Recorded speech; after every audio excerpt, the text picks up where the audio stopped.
Hello all of you wonderful people, Jules here for WhatCulture.com, and I don't know about you, but I simply cannot resist the allure of pushing buttons, both in a physical sense and in an online capacity when I annoy people on purpose with my pronunciation of Dynasty Warriors. Oh, you guys, what are you like, eh? Now, there's a real tactile satisfaction that comes from flicking a switch or clicking a button. It's a tiny interaction that might bathe a room in light, open an electronic door, or, as in the case of video games on this list, might completely doom everything you and your party has worked for. I know, it's tempting, especially if the button is all shiny and red with a little sign that says do not push, but sometimes it is worth leaving things alone for how much trouble that they can cause the player. But it's a situation that video game developers have used to exploit the more curious among us, because thanks in part to the way that video games have been made, we've effectively been conditioned to think that everything that can be pushed, pulled, blown up, or prodded will reward us in some form or another. After all, why would this button exist? Why would somebody put it in the game in the first place? Why? Well, fear not, my friends, because today I'm going to pop a finger on the nub and flick away until I'm knackered and show you times when it was best to leave things well alone. As I'm Jules, this is WhatCulture.com, and these are 10 video game buttons you shouldn't have pressed, but you totally did. Number 10, Endless Loop Colossal Cave. If countless examples and cases are to be believed, it appears that if you were a developer of a text-based video game back in the day, you most likely had to be a troll of some incredible degree, as one need only look at games like Hitchhiker's Guide or Zork to find moments where inputting even the slightest of wrong commands would see your hero die in a number of grisly and strange ways. However, most of these pale in comparison to the rather unique way that Colossal Cave decided to punish players who went pushing things that they weren't meant to, as if you decide to fall foul of the emergency stop button, then you would actually force the game to enter into an infinite loop, one that would have been impossible to quit out of on hardware at the time thanks to its single task build, and so you would have had to reboot the game in order to escape. Pretty brutal, right? Number 9, Museum Button Modern Warfare 2. Who would have thought that one of the most exhilarating and unscripted moments of the outstanding Modern Warfare 2 would come from its museum credits area and not its tightly directed set pieces? Well, such is the case if you find yourself wondering the rather charming and well-framed dioramas that make up the secret museum ending sequence and come across this lovely button on a desk that reads "Do not press." As if you give in to your temptations, then every single model, be they friend or foe, will come to life and begin a remorseless assault on the player. It's completely shocking the first time it happens, seeing as you've brought a pea shooter to effectively a nuclear arms race, and when you've got a juggernaut or two strolling in amongst the group, it's quite a frightening prospect to take on. Still though, if you're quick on the trigger, you can overcome this onslaught and gain a better appreciation for the phrase, "do not play with the exhibits." It's kind of like Night in the Museum, but much more fun, and you can actually do what we all wanted to do to half the characters of that film and bury a bullet in their chest. Number 8, Suicide Booths, Futurama, the game. For those of you who are fans of the arguably overlooked and underappreciated gem that was Futurama, you'll know that one of the first gags in the show came from Bender's use of a futuristic device called a suicide booth and his comedic way of trying to not spend any money while doing so. On the nose name aside, the device did pretty much as you'd expect, acting like a video from any other YouTube list channel that isn't WhatCulture, in that it offers its audience an experience that's painful and not one that they're going to witness again. I know, zing, right? Well, as you might expect from the love letter that is Futurama the game, the suicide booth makes a small but rather silly appearance, and if the player wishes to go inside and wonder what the button prompt does, well, it will kill the player and make them restart from the last checkpoint that they used. I mean, the result was pretty obvious the moment that you stepped inside, but there we go, push a button and get exactly what people in the future apparently pay for. Brilliant. Number 7, Mystery Button, Sim Ant.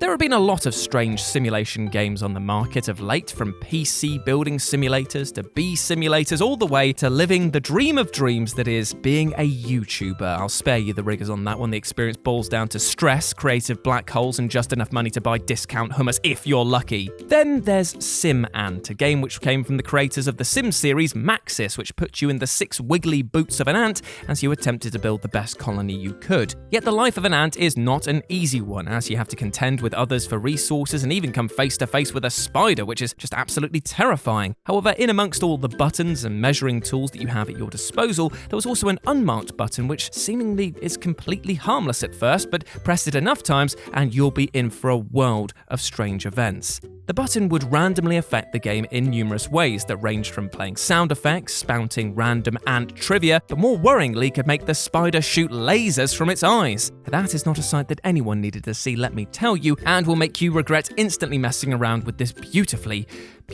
tempting button. Number 6. FECES ANALYSER, Mass Effect 3.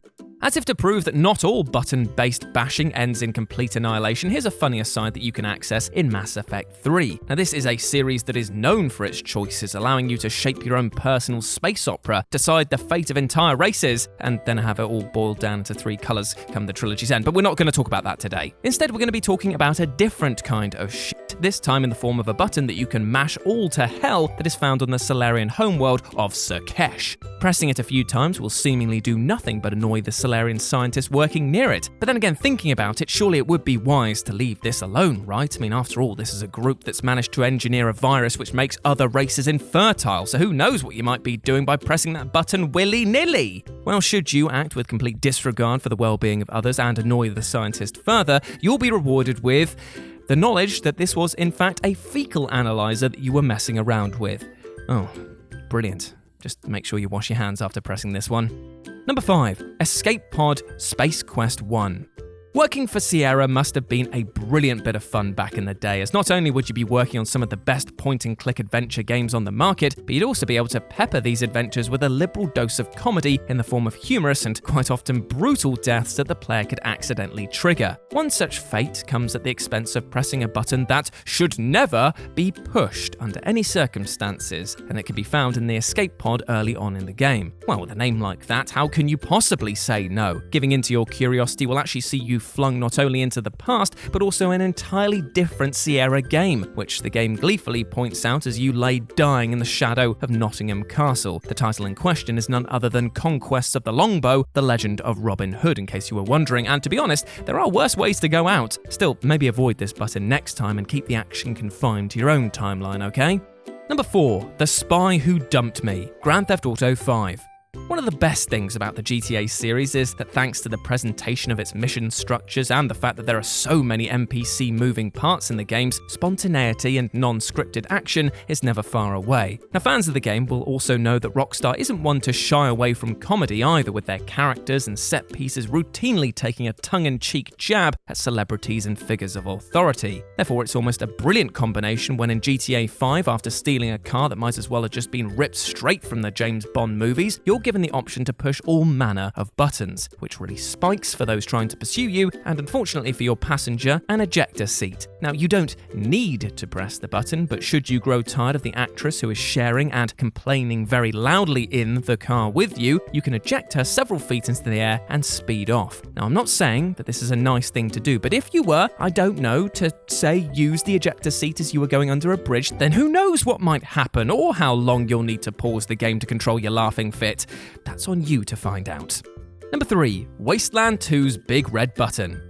The Wasteland series of games is basically what many consider to be the true spiritual successor to the original isometric Fallout titles. Games with a focus on extreme post-nuclear war survival and a ton of choices that directly or indirectly shape the player's experience. Some are humorous, some are evil, but the strangest of all, and the one that actually took the longest to solve, came from the big red button that you could find in the Hollywood sewers section. And that's because, at first, outside of a screen shake, it appears to do nothing. In fact, it took a whole year for players to figure things out, and that only came about through help from the developers themselves. It turns out that by pressing this button, that it would open a new area on the map, which if the player went to, would introduce them to a new NPC called Aaron. Going inside the installation that Aaron is found in presents you with another big shiny red button, which obviously now you're gonna press because, come on, you're this deep already, and this makes Aaron say, "You've doomed us all," before running away.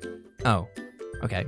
Is that it? Well, yes, as it turns out, and it was just an elaborate joke to see whether players would indeed go to the ends of the earth to find out what this button did. Also, Aaron was apparently a real-life person that the developers knew, who they named Red Buttons because of his attire, a tenuous link that will really make you think twice about pressing all the buttons you come across, right?